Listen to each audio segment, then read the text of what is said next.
चलाने के लिए और उसको बेहतर करने के लिए ज़रूरी है कि अदलिया आज़ाद हो। अरबाब इख्तियार है, मैं उनसे अपील पहले भी कर चुका हूँ, दोबारा भी मैं अपील करता हूँ। मैं बारहा कह चुका हूँ कि सख्तियाँ ख़त्म होगी, एक दूसरे के गिरबानों से हाथ निकालने होंगे, एक स्टेप पीछे जाना होगा। आगे सोवेरिटी सेरेनिटी मस्ट प्रिवेल करे।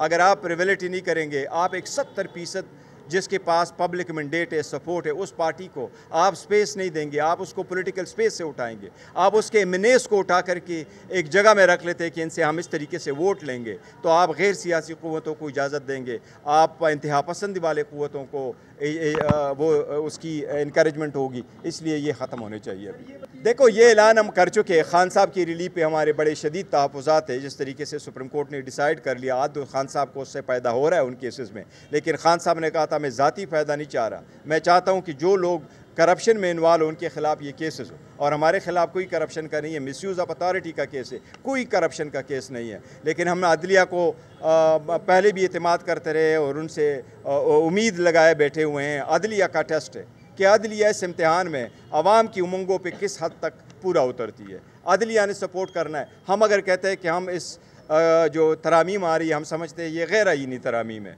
कौन ऐसे तरमीम करेगा कि जज को उसकी मर्ज़ी के बगैर आप ट्रांसफ़र करें? जज चीफ जस्टिस बनने को आ जाए तो आप उसको दूसरे कोर्ट में ट्रांसफ़र करें, वो आपकी मर्ज़ी के फ़ैसले ना दे तो आप इस्लामाबाद के 4 जजेस को आप ट्रांसफ़र करें क्वेटा वाले जजेस में, तो वो अदलिया कैसे होगा? वो किस किस्म का चीफ जस्टिस होगा कॉन्स्टिट्यूशनल कोर्ट का, जिसको 4 महीने साहिबान बैठ कर के वज़ीर-ए-आज़म का ये मेरा होगा?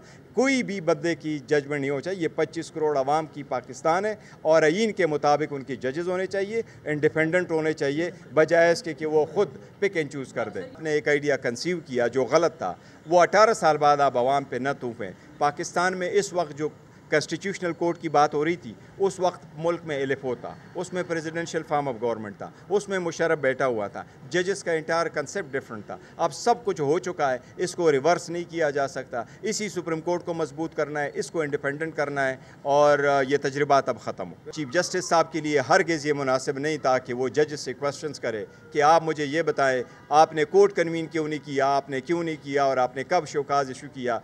दरअसल पहला जो ऑर्डर हुआ था 12 जुलाई का, उस 12 जुलाई के ऑर्डर में लिखा था कि किसी भी फरीक को अगर कोई क्लैरिफिकेशन की ज़रूरत है तो वो जजेस को चैम्बर में दरख्वास्त दे। ये दरख्वास्त इलेक्शन कमीशन ने चैम्बर में फ़ाइल कर दिया था और ये पाकिस्तान में सुप्रीम कोर्ट का तरीक़ाकार है। जो केसेस फाइल हो चुके हैं, 20 केसेस में सुप्रीम कोर्ट ने डायरेक्शन चैम्बर में दी है। केस फैसला हो जाता है, उससे रिलेटेड जितने भी केसेस हो जाते हैं उसमें चैम्बर में कोर्ट फैसला करते हैं। उसमें न हेयरिंग होती है, न काज लिस्ट आ जाती है, न कोर्ट में 7 जज, चैम्बर में कहाँ से 8 जज बैठे हैं। वो 7 जज सर्कुलेशन करके उनके एक ऑर्डर इशू करते कि ये हमारी एक्सप्लेनेशन है। वो तो पहले से एक एक्सप्लेनेशन थी और एक्सप्लेनेशन क्या मांगी गई थी? वो बदनीयती पर मबनी थी। इलेक्शन कमीशन का एक्सप्लेनेशन, इलेक्शन कमीशन ने यह कहा था कि हम किसकी कन्फर्मेशन एक्सेप्ट करें, क्योंकि पीटीआई का एक स्ट्रक्चर मौजूद नहीं है। इलेक्शन कमीशन ने सुप्रीम कोर्ट को नहीं बताया कि इनका इलेक्शन हुआ है, उनको नहीं कहा कि बैरिस्टर गौर खान इसके चेयरमैन है, इनको नहीं कहा था कि ये तो टिकट हम ये दे चुके थे, इनको नहीं कहा था कि ये मैटर हमारे पास है। उन्होंने कहा स्ट्रक्चर नहीं किसका कर दे। सुप्रीम कोर्ट ने कहा खुद आपके सामने ये मौजूद है। वो डॉक्यूमेंट्स हमने फाइल किए थे रिप्लाई में और इलेक्शन कमीशन को हमने उनकी कापी दी और उस पर दोनों फैसला हो जाता है। ये इस अदालत का भी तरीक़ाकार है